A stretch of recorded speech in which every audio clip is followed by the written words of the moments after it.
Online बिनलाईन या चित्रपटात अर्थात तुम्हाला सिद्धार्थ चांदेकर आणि हेमंत ढोमे दिसणारच आहेत, पण सिद्धार्थचं एक कूल अगदी व्हॉट्सॲप जनरेशनचं गाणं पाहायला मिळणार आहे. हे गाणं ज्यांनी क्रिएट केलं आहे ते गाण्याची अख्खी टीम आपल्यासोबत आहे. इट्स लाईक तुमचं गाणं आहे, मी तुमच्याकडे माईक सुपूर्त करते आणि आम्हाला गाण्याबद्दल जाणून घ्यायचं आहे.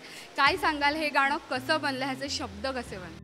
सर्वप्रथम म्हणजे आम्ही तिघं म्युझिक कंपोजर म्हणून काम करतो, म्हणजे ऋषिकेश, सौरभ, जसराज, आम्ही तिघं मिळून काम करतो. या गाण्या म्हणजे या चित्रपटासाठी एक गाणं आम्ही केलेलं आहे, त्याचं नाव रद्दीन नाना किंवा ऑनलाईन बिनलाईन टायटल सॉन्ग, ज्याच्यात इंटरनेट वर्ल्ड, याच्यात हे जे व्हर्च्युअल वर्ल्ड आहे याच्याविषयी एक भाष्य केलेलं आहे, या लाईफविषयी बोललं गेलेलं आहे, म्युझिकॅलिटीविषयी अजून ऋषिकेश सांगेल मला. म्युझिकली म्हणता तर गाणं आम्ही बऱ्यापैकी रॉक किंवा तशा जॉनर्सचा आम्ही प्रयत्न केलेला करण्याचा, आणि बऱ्यापैकी फंकी किंवा थोडंसं काय फ्लॅशी काइंड ऑफ आम्ही गाणं केलेलं आहे, कारण सगळं यूथ आहे, सगळे टीनेजर्स आहेत. सो आम्ही प्रयत्न केला आहे की जास्ती करून ते फ्लॅशी असावं, टेक्निकली पण सगळे प्लॅनिंग्स किंवा गोष्टी जास्त ठेवल्या आहेत. गाणं वैभव जोशी यांनी लिहिलेलं आहे आणि आम्ही सगळ्यांनी एकत्र जॅमिंग करून आम्ही एकत्र बसून गाणं केलं. त्यामुळे तो पण शब्द लिहायचा की हे कसं वाटेल याच्यामध्ये, हे कसं करता येईल, अशा पद्धतीने आम्ही एक देवाणघेवाण करून गाणं केलेलं आहे. बाकी सिंगर्सबद्दल थोडं सांगेल.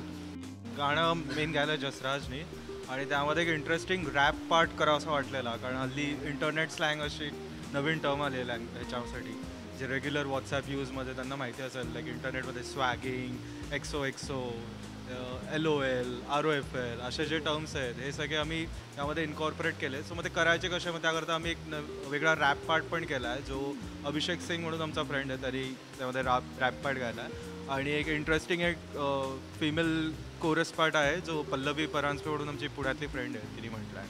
हे गाणं बनवताना आम्ही 1-2 ऑप्शन्सवर वर्क करत होतो. एक सॉफ्ट ऑप्शन होतं आणि हे दुसरं ऑप्शन होतं जे सिलेक्ट झालं, कारण युथफुल एकतर हिरो इंट्रोड्यूस होतो या गाण्याने. हिरो पहिल्यांदा दिसतो आपल्याला, त्याची लाईफस्टाईल दिसते आणि त्याचा उत्साह दिसतो, एकूण यूथचा उत्साह दिसतो.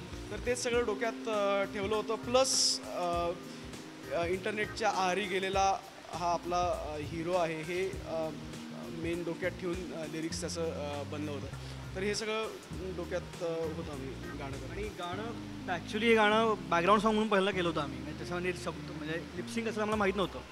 ते आम्ही गाणं केलं आणि नंतर जेव्हा त्याचा व्हिडिओ आला तेव्हा बघितलं, तेव्हा लिपसिंग गाणं केलं. आम्ही म्हणून अरे हे लिपसिंग गाणं असं, ते ॲक्च्युली नंतर सिद्धार्थवरती ॲक्च्युली नंतर झालं ते, खरं तर आम्हाला आधी माहीत नव्हतं. आमच्याकडे जो सरप्राईज होतं एक चांगलं. नक्कीच, प्रयत्न छान सक्सेसफुल झालेला आहे. Yes, thank you.